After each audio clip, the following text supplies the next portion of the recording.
जैसे ही रिजल्ट निकला, आपने जब मुद्दे रेज किए थे, हम लोगों ने ट्रांसपेरेंटली आपके सामने शॉर्टलिस्टिंग का प्रोसेस कंप्लीट रखा था। फिर भी आपके मन में संशय है, मैं मानता हूं कि आपके मन में संशय है, इसको मैं समझ भी सकता हूं।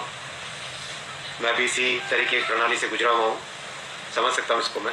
इसलिए एकदम सीरियसली आपके सारे पॉइंट्स को लेंगे। मेरा निवेदन है कि कोई भी छात्र कानून को हाथ में न ले, और जो कमिटी बनाई है और हर एक आरआरबी के चेयरमैन को बोला गया है कि आप जहां पर भी जो भी अपने कंसर्न्स आपके सामने फॉर्मली इनफॉर्मली रखना चाहे, आप उनकी बात सुनिए और उसको सारे कंसर्न्स को कंपाइल करिए, कंपाइल करके कमेटी के पास भेजें। और कमेटी आपके साथ डायरेक्टली भी कांटेक्ट कर रही है। एक ईमेल एड्रेस ऑलरेडी आपके सामने पब्लिसाइज किया गया है। इसके अलावा कमेटी फिजिकली भी देश की कई जगह में जाके आप लोगों से मिलेंगी।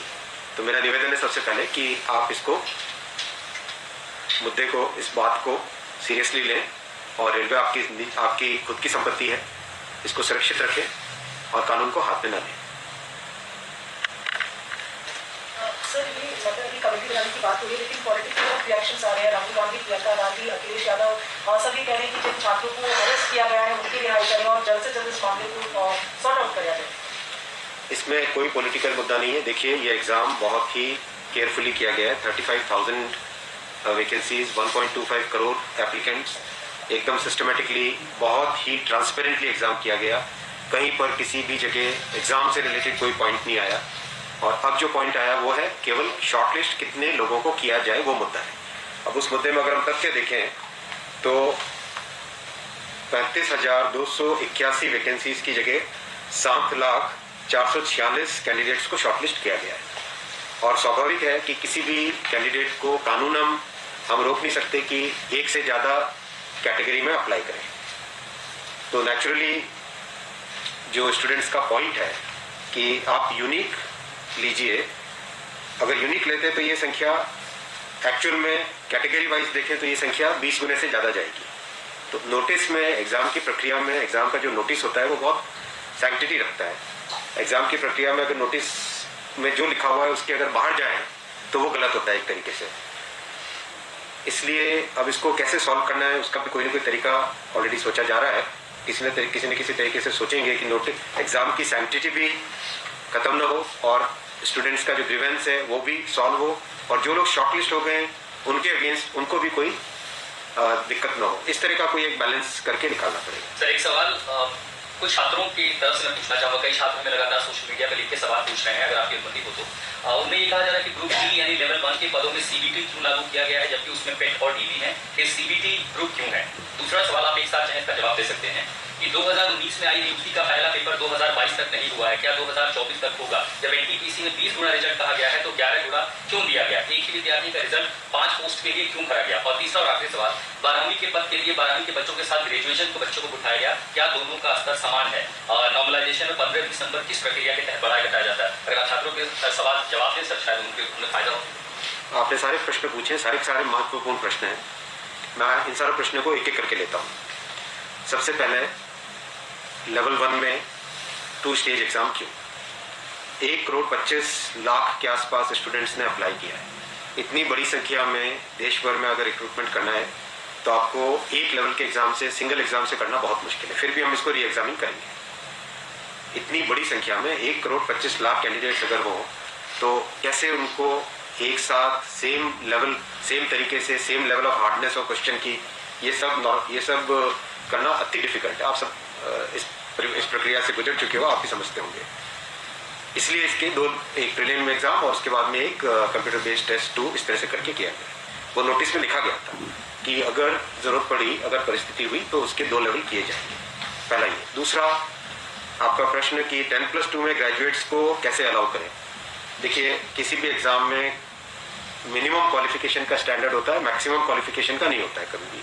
ये कानूनन कॉन्स्टिट्यूशनल व्यवस्था में हम लोग काम कर रहे हैं। कॉन्स्टिट्यूशनल व्यवस्था के हिसाब से हम मिनिमम प्रिस्क्राइब कर सकते हैं, मैक्सिमम प्रिस्क्राइब नहीं कर सकते।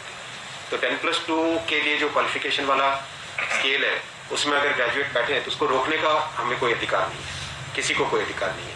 अगर कोई नया इसके बारे में कोई नया न्यायपालिका की तरफ से कोई चीज आती तो अलग बात है, लेकिन हमारे पास कोई अधिकार नहीं है इसका। दूसरा विषय था ये। तीसरा विषय आपने रखा समय का।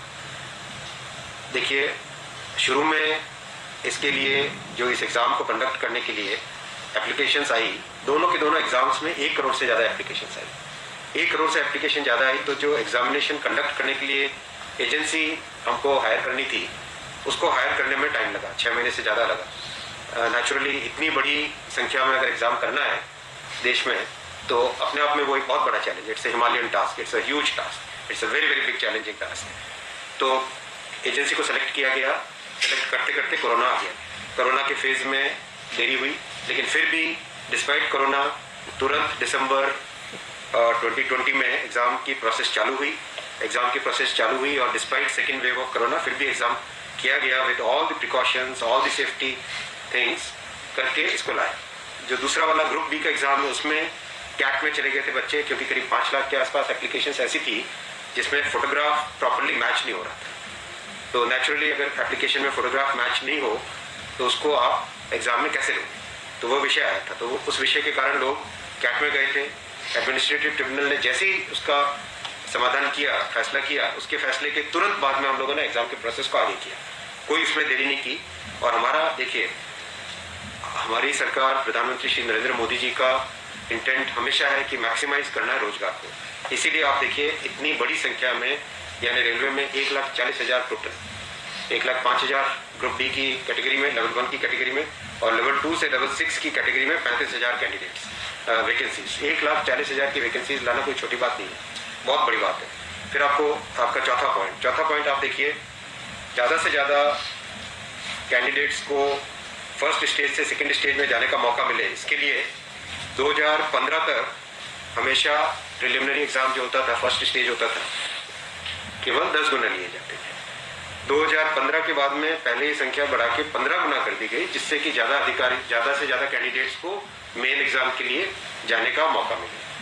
और 2019 में इस संख्या को 20 गुना किया गया, ताकि ज़्यादा से ज़्यादा लोगों को अवसर मिले, ज़्यादा से ज़्यादा लोग, क्योंकि फर्स्ट स्टेज जो प्रिलिमिनरी एग्ज़ाम इतना बड़ा नंबर है कि उस नंबर में हो सकता है कुछ बाई चांस उस दिन तबीयत ठीक नहीं हो, कोई दूसरा कारण हो, समय पे पहुंच नहीं पाए, कोई भी कारण से मिस कर गया, तो मैक्सिमम लोगों को हमें चांस देने का इंटेंट है। इसी इंटेंट के कारण 20 गुना किया गया। जो 10 गुना था 2015 से पहले, उसको 20 गुना किया गया 2019 में।